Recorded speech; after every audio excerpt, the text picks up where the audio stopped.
Greetings, roller coaster fanatics, and welcome out to a Fanatic list. We're going to be talking about Kennywood today because I did Cedar Point, and now we're going to be going in order of every new park that I've hit this summer. So here we go. We're going to start with Kennywood.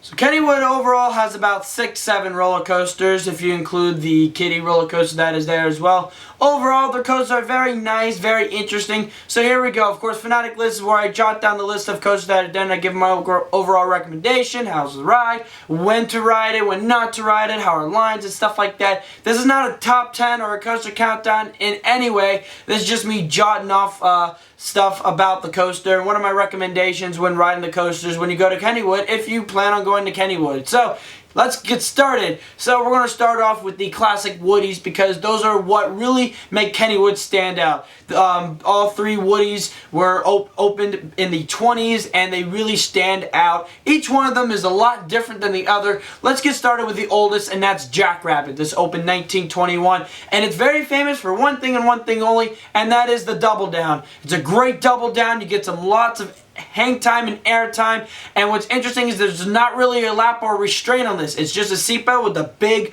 bar. It's not really, it's just something to grab onto, and it really makes the ride really worth it when you kind of come out of your seat for that hang time. Overall, it's very short. You do just a out and back style lay. You just go out, turn around, come back, turn around, double down, turn around and come back. It's fine. It's really cool that they use the hill to its advantage, so it's allowed so it can make big drops. But overall, it's a classic basically.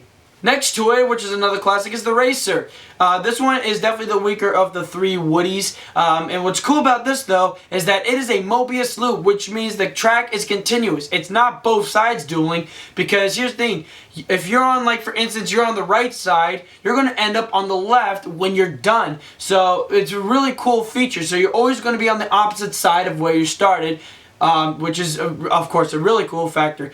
It's fine. It's not really great. There's nothing that really stands out besides the Mobius loop. It's just a very fun style thing. You get a very fun classic ride that you get to do, and you also have a nice high five element where you try to high five the other people as you're going around the turns, which is really nice.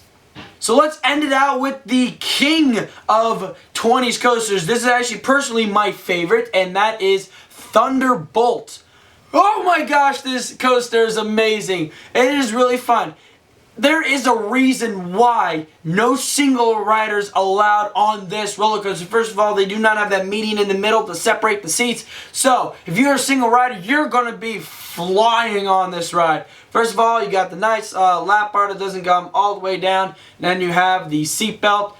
And this ride is insane. First of all, great drops, great turnarounds, but that double helix, man, you're in for a rush. That thing is intense. That is the second most intense roller coaster at the park. It is insanity. Great job by Philadelphia Toboggan Company for that roller coaster, or John A. Miller for that matter. Okay, so let's move on to their indoor roller coaster. It's located in the back of the park. This is Exterminator. It's a very nice spinning roller coaster. Overall, it's really nice. The theming in there is amazing. You get some nice theming in the queue as well. And for Kennywood, this is such a great themed coaster. I think it's the most theming than any other ride in the park, and it is great. It shows. I don't think I saw one thing there that didn't really not work. Everything was working, and it was amazing. I loved it. The ride itself is, it's a clone. It's just a normal spinning roller coaster like Raging Cajun. So it's not something stand out, but the theming really makes it a well worth it experience. So let's now talk about the two steel coasters. Let's start off with the newest coaster, and that is Skyrocket. This is a very fun yet kind of disappointing ride. I definitely do like it better than the Skyrocket 2 models. It's very fun. Love the launch, and you get some great G-forces. And I love the first half where you just get element after element after element after element. And it is great. Although it does flop towards the end with some weird elements that just don't work. And it's going too slow to actually make those elements enjoyable. But overall, it's very fun, and I like the coloring at night. It's got blue lights below the drop, and it's really cool looking. So now we have the final roller coaster here, because I'm not going to talk about the kiddie coaster, and that is the most famous coaster here. It used to be called Steel Phantom, now it's called the Phantom's Revenge, and oh my goodness, this is definitely one of the best steel roller coasters in the world. First of all, you feel like this is not going to be a great coaster. First of all, that lift hill is so slow though. I mean, that puts Loch Ness Monster in a different place when it comes to slow lift hills. I think it took about a minute to get all the way up there. And it slowed down really early the first off because they have to wait for the second train to come in. But even after it pick up speed, you're still taking a while to get up to that height. But the first drop, you feel like it's going to be rough. Like it's going to be rough. It feels rough. It's not rough. And man, of course, the famous thing about Phantom's Revenge is that second drop, which is a lot taller because Kennywood has a lot of hills and it uses them to its advantage. And man, does this ride use it to its advantage with a huge drop.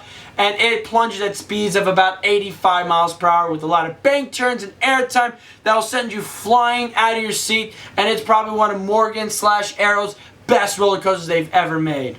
So thank you all for watching the Fanatic list. Kennywood doesn't have a lot of roller coasters, but they have a nice variety and some classics, and then they have some standouts, and each coaster there has its own unique perspective, whether that be how old it is, what features it uses, how intense it is, or what does it use to its advantage when it comes to terrain. So thank y'all for watching. Make sure to check out other Fanatic lists, and as always, roller coaster fanatics, keep coasting.